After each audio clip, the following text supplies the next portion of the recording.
So our first speaker is Beth Stevens from the USA, giving us a talk on a qualitative analysis of the impact of caregiving on ALS carers' lives. Thank you. Welcome, everybody. I'll just give you a 2-minute warning. Okay, good. Thanks to the program committee for allowing me to speak to you today on our caregiving program in ALS. This has been a team approach to caregiving that has included our clinical team and research collaborators at Penn State Harrisburg.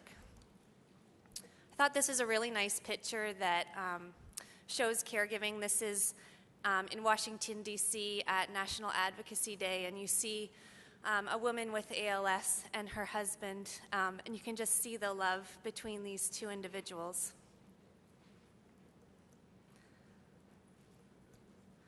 So the ALS caregiver, as the disease progresses, there's increasing burden placed on the caregiver related to providing support with activities of daily living, using medical equipment, and additionally providing emotional support. Most of the time, the ALS caregiver is a family member, a close family member or friend, and while providing this care and support for the patient, the caregivers are also facing the emotional strain related to the eventual loss of their loved one. In, I believe it was 2007 or 2008, we decided as a team that we really wanted to devote a lot of our resources towards providing supports for caregivers. And we brought together a multidisciplinary team of clinicians and researchers to develop a caregiver assessment that we could use in a busy ALS clinic. We used an evidence-based approach to develop this caregiver assessment, and we've presented data on developing the assessment and our evaluation and some preliminary data in the 2010 MND Symposium in Orlando, Florida. So I won't go over that today. The goals of our caregiver assessments are to optimize supports for caregivers, and really we want to improve the process and outcome of caregiving for those who attend our ALS clinic. The components of our caregiver assessment, we ask demographic questions. Who is the person? What is their relationship to the patient with ALS? We've devised a list of tasks, caregiving tasks, and we ask caregivers to rate their level of concern with those tasks. We have screens for depression, stress, and physical health of the caregiver. We ask them questions about how confident they are with their caregiving skills and their ability to problem solve. But what I'm going to go over today is a qualitative section of our caregiver assessment. We have a number of open-ended questions where caregivers can detail to us what kind of supportive activities they're doing, what they've given up over time. We ask them to tell us what personal strengths they bring to their caregiving role, what things they see as rewarding to caregiving, and what are their concerns. So we wanted to explore what the caregivers were telling us in those open-ended qualitative questions. So this assessment in our practice, it is standard of care in our ALS clinic. We send all of our caregivers in our pre-clinic mailing the caregiving assessment. They complete this assessment in the home, bring it into clinic, and our clinic staff then can look at the caregiver assessment, see what concerns the caregiver has, and address them in the clinic. And I'll just mention, we also have recently included private time for both patients and caregivers where they can have private time alone with people from our clinical team to address their needs if they don't want to do it in a group format. So the study objectives that for this particular study we've done is to just look at our ALS and PLS caregiver reports and really examine changes to their lifestyle and their thoughts on the caregiving role. This study has been a prospective, longitudinal, and IRB-approved study. And our sample that we're using in the data that I'm presenting to you today are a sample of caregivers who have provided assessments serially over a 12-month time period.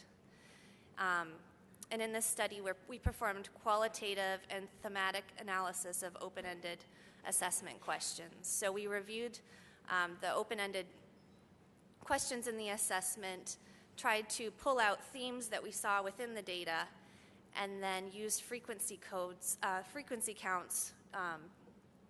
to describe the data. So our sample included 17 caregivers, 11 of whom were women, all Caucasian, and a median age of 55 years.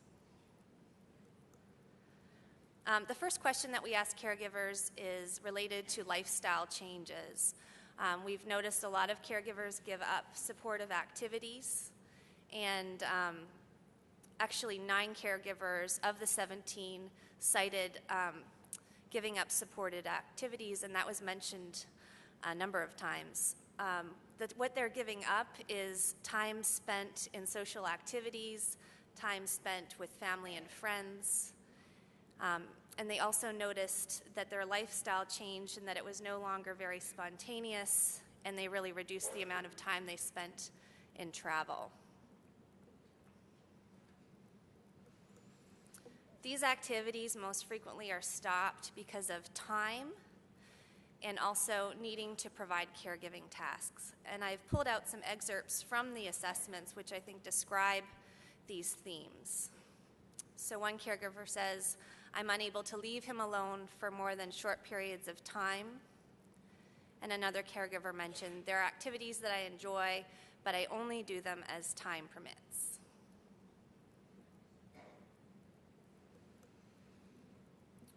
We ask our caregivers to tell us what their personal strengths are as a caregiver.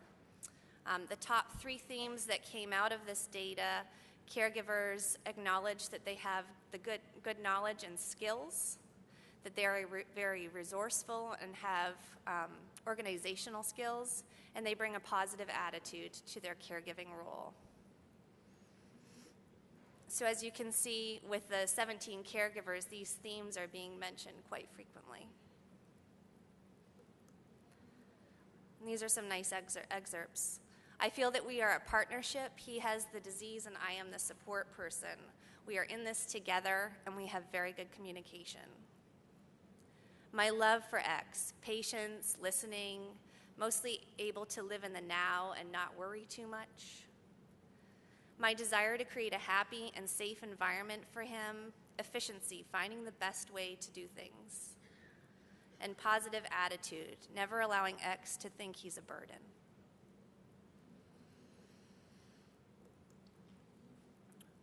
Rewards of caregiving.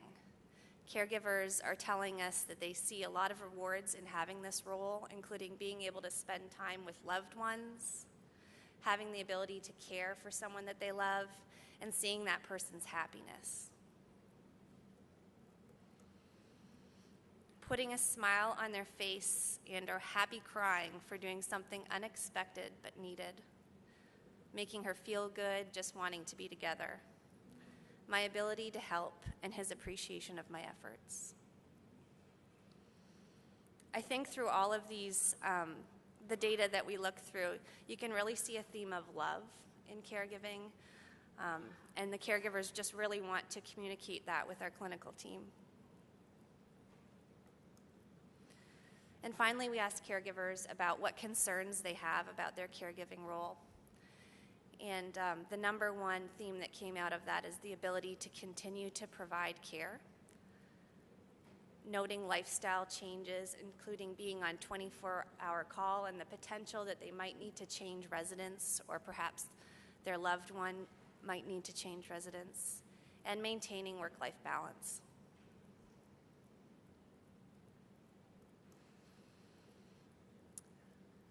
Here's some qualitative responses. "Being on call all of the time can be wearing, especially when I'm tired.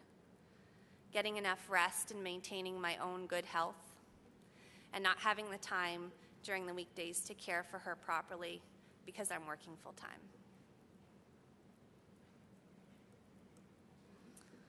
So just to conclude, the major themes that we've seen in our caregiving assessment from our qualitative responses is that caregivers do report changes in their lifestyle in terms of reducing the amount of time that they spend in their social activities, reducing time spent with family and friends. And this is mostly due to time spent caregiving and performing those caregiving tasks. However, as we saw looking at the data, the caregivers also report that doing these things for their loved one is very rewarding. They report that concerns about the future are evident, specifically related to having the endurance to caregive in the long term, lifestyle change in residence. In terms of practical applications, what we've found is using a caregiver screen in our ALS clinic. It is a rapid screen to address for caregiving needs. It's able to guide support and interventions. Each person in our clinical team knows what section of the caregiver assessment to go to pertaining to their role, and they can rapidly screen for what issues they would like to discuss with the caregiver today. Through looking at some of our quantitative data, we've been able to identify high-risk caregivers, and those are the caregivers that report a number of concerns, multiple concerns, but also tell us that they have very few supports to help them in their role. And the caregiver assessment in itself is an intervention where caregivers can document their journey and share it with our clinical team. And just anecdotally, caregivers have told us that they find it supportive just to be able to document their caregiving role and tell us what their needs are. We have made our caregiving assessment available on our website. So this is our clinic website. We have a tab called Research, and you can download our caregiving assessment tool. We have a whole caregiving program. Susan Walsh, our clinical nurse, is going to be speaking about that today, specifically related to our work on supporting caregivers with patients who have frontotemporal dementia. And her tools will also be available on our website. And finally, I included this picture of these buttons, I Care for Caregiving. We made these buttons when we finally produced our caregiving tool as a celebration to our work that we've done. All of our clinic members wear these buttons at every ALS clinic to show caregivers and patients that we care about them, and we also give them out to our caregivers to show our support for their journey. So if anyone has any questions, I'd be welcome to answer them. Can we thank Beth before we do questions for that really good presentation? Thank you, Beth. Okay, we do have some time for questions, so please raise your hand if you have a question for Beth. Okay, we've one over here in the middle, please.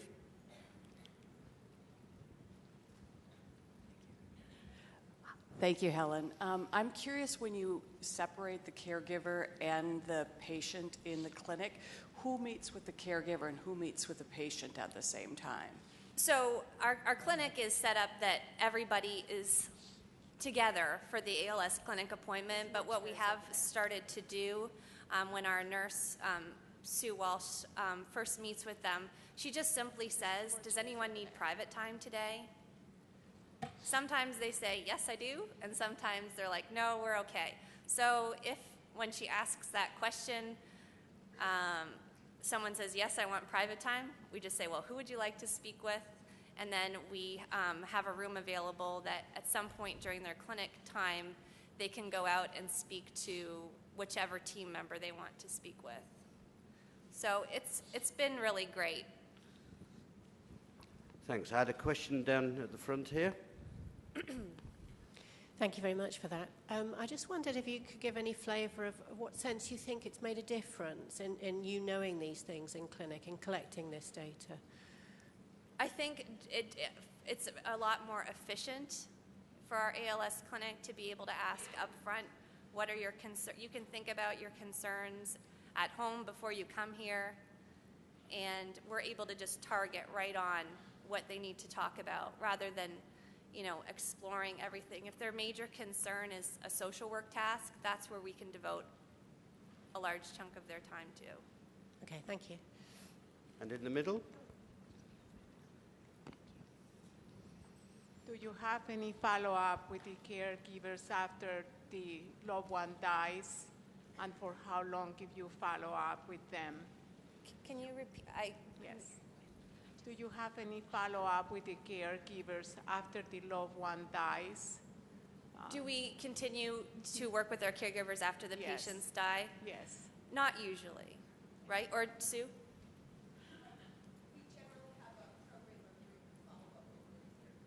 Follow up over a year. So, can we just pass the mic over there, please, so we can sort of hear what you said, Sue? We do have a formalized program with timed mailings and contact for 18 months following bereavement to our caregivers. There you go.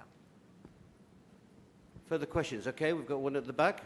Hi, I'm just wondering if you looked at your data according to diagnosis of the patient, in other words, caregivers who are taking care of FTD patients? So we actually have a specific caregiver assessment that's used for caregivers of patients that have dementia. So that is also available on our website. And Sue might address some of that work that we're doing. She has a program that she does with those caregivers. But we have a specific caregiving assessment for dementia caregivers, and we've color-coded them. So every caregiver gets a yellow assessment, and if you have a patient that has signs of dementia, that assessment's purple. Very good. This caregiver assessment was specifically for generalized caregivers, and so it included both our generalized caregivers and our patients that would have fallen into the FTT group. But this was our initial project. Mm-hmm. So there's a whole other set of questions that we ask. But did you see anything that's different in their responses? I don't know that we've looked at both of those data sets together yet. The patients get both at the time, so they're very different sets of questions that you'll see. Okay. And how about temporally within the illness? Did you get different responses in terms of? So that's a project that we're currently working on, looking at longitudinally how the responses change over time. We're currently collecting the data, but we haven't analyzed it yet. Thanks. And a question at the back. Okay. Regarding the follow-up of caregivers, this would be a great time to plug for hospice. I would hope that the majority of ALS patients find their way into hospice care early rather than later. And the hospice Medicare benefit provides for a 1-year follow-up for bereavement support for family caregivers. Thank you. Thank you for sharing that. Is there a final question anywhere? No? Okay. Well, once again, please join me in thanking Beth for her presentation. Thank you.